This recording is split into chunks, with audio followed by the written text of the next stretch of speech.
Mic लगाओ भैया। हाँ सॉरी, मैं अपने पत्रकार साथियों का धन्यवाद देता हूँ। हर शिविर में आप लोगों से मिलने का मौका मिलता है। ये शाहजहांपुर का ऐतिहासिक कार्यकर्ताओं का सम्मेलन था। समाजवादी पार्टी की कोशिश है कि जब तक लोकसभा चुनाव हो सभी लोकसभाओं में एक इसी तरह का कार्यक्रम संपन्न हो जाए, जिसमें कार्यकर्ताओं को ये बता सके आने वाले समय में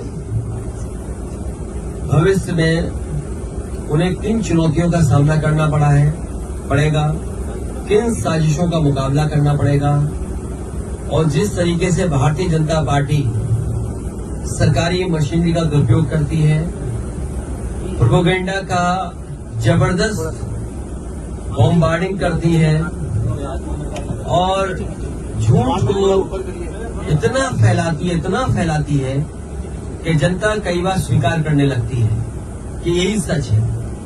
और नफरत की राजनीति, लगातार लोगों को बांटने की राजनीति, समाज में दूरियां कैसे बने उसकी राजनीति लगातार भारतीय जनता पार्टी कर रही है। उससे समझाने के लिए ये शिविर लगातार समाजवादी पार्टी चलाती रहेगी। शाहजहांपुर में मैं आया हूँ, यहाँ पर कई मंत्री हैं, डबल इंजन की सरकार है, पूरा शाहजहांपुर खुदा पड़ा है, कूड़ा हर मोहल्ले में हर गली में दिखाई दे रहा है, जानवर सड़कों पर घूम रहे हैं, ट्रैफिक इंतजाम है ही नहीं। कोई अगर अपने घर जाना चाहे, अस्पताल जाना चाहे, स्कूल जाना चाहे तो ऐसी दुर्दशा है कि वो पहुंच ही नहीं सकता है। और तब जब यहाँ के मंत्री पिछले कई वर्षों से हैं और जो सुविधाएं शहरी मिलनी चाहिए गरीब को, वो भी सुविधाएं नहीं दे पा रहे। न पानी पीने का अच्छा इंतजाम है, न कूड़े को फेंकने का इंतजाम है। अच्छा, जानवर को लेकर के इतना पैसा सरकार खर्च कर रही, हजारों करोड़, उसके बाद भी सड़कों पर सांड घूम रहे हैं, लोगों को हर दिन टक्कर मार रहे हैं। पूरे शाहजहांपुर में कहीं भी धान की खरीद नहीं हुई। किसान का धान तैयार है, लेकिन ये सरकार ने जो तय की एमएसपी, अगर एक भी किसान का एक बोरा भी धान इस सरकार ने खरीदा हो तो बताएं हमें। पूरे के पूरे शाहजहांपुर का धान में लूट हो रही है, सरकार का कोई इंतजाम नहीं है। न गन्ने की कीमत बढ़ी, बिजली महंगी है। एक बहुत पुराना पुल गंगा पर और रामगंगा पर नेताजी ने कभी बनाया था, एक हिस्से को दूसरे हिस्से को जोड़ने के लिए आराम से लोग पहुंच जाते थे। जब से पिलर डैमेज हुआ है, आज तक इस सरकार ने सुध नहीं ली। अभी भी वैसे ही शाहजहांपुर दिखाई दे रहा है, अभी भी पहुंचने के लिए 150 किलोमीटर दूर जाना पड़ रहा है। ये पहला मेडिकल कॉलेज था जिसमें केंद्र और स्टेट गवर्नमेंट को मिलकर बनाना था। पहला शिलान्यास यहाँ पर उस समय रहे केंद्र के मंत्री नड्डा जी और मैं खुद आकर के इसका किया था। न यहाँ पर पर्याप्त एडिशनल प्रोफेसर है, न असिस्टेंट प्रोफेसर पर्याप्त है, न प्रोफेसर पर्याप्त है, न टेक्निकल स्टाफ पर्याप्त है।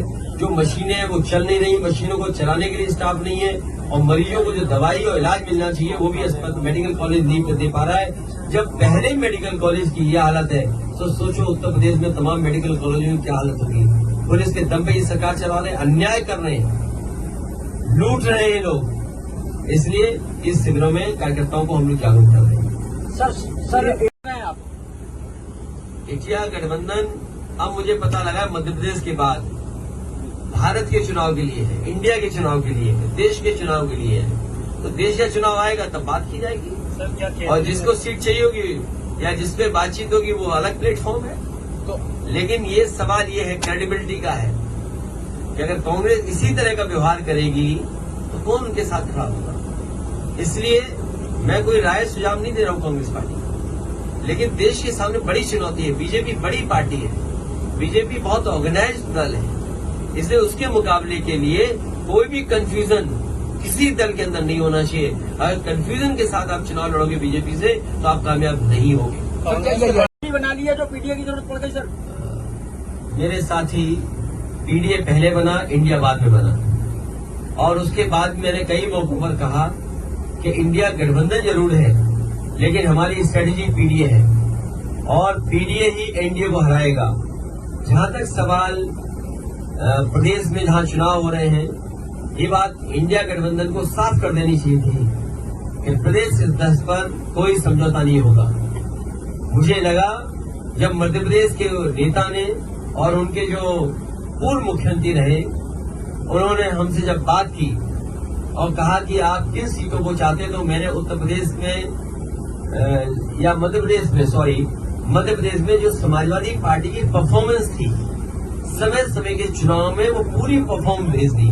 और मैंने उससे कहा कि मध्य प्रदेश में कभी हमारा इस हिस्से से विधायक बन गया, कभी उस हिस्से से विधायक बन गया, और हमारी पार्टी से कई बार कई विधायक बने जो आज दूसरे दल में भी चले गए, कांग्रेस में भी चले गए। और मैंने याद दिलाया कि जिस समय कांग्रेस को समर्थन की जरूरत थी, उसमें सबसे पहले समाजवादी पार्टी के विधायक ने समर्थन किया था और सरकार बनी थी।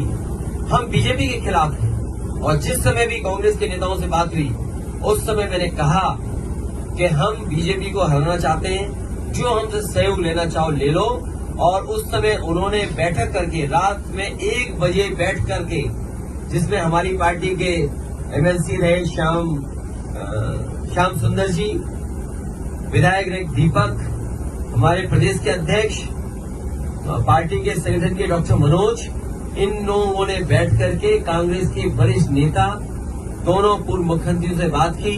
उन्होंने रात के 1 बजे जब मीटिंग खत्म हुई, उन्होंने आश्वासन दिया कि 6 सीटें लगभग आपको दी जा सकती हैं, और वो खबर अखबार में भी छपी। मुझे भरोसा हो गया कि 6 नहीं, कम से कम 4 दे देंगे। लेकिन जब सूची आई कांग्रेस की, तो जो हमारा सिटिंग एमएलए है, उस पे भी उन्होंने प्रत्याशी घोषित कर दिया।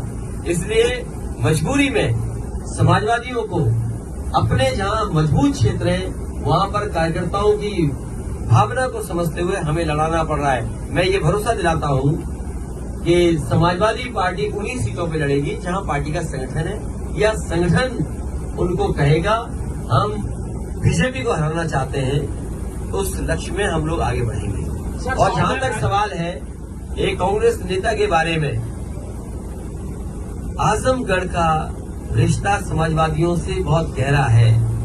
अगर कोई आजमगढ़ पर टिप्पणी करेगा तो वो लोग भी सुनने के लिए तैयार रहे, या फिर सोच समझ करके बोले। अगर अपने बड़े नेताओं से पूछ करके बोल रहे हैं आप, तो बात अलग है। लेकिन अगर आप आजमगढ़ पर कुछ बोलेंगे, जो इमोशन आजमगढ़ से समाजवादियों का है, हो सकता है कांग्रेस का इमोशन रायबरेली और अमेठी में भी वही हो। तो हम लोगों ने कभी टिप्पणी रायबरेली और अमेठी पे नहीं की, इसलिए उनको सावधान रहना चाहिए। आजमगढ़ जैसी जगह पर उसी तरह के इमोशन का भाव है, इसलिए टिप्पणी करने से पहले बहुत सोचना चाहिए।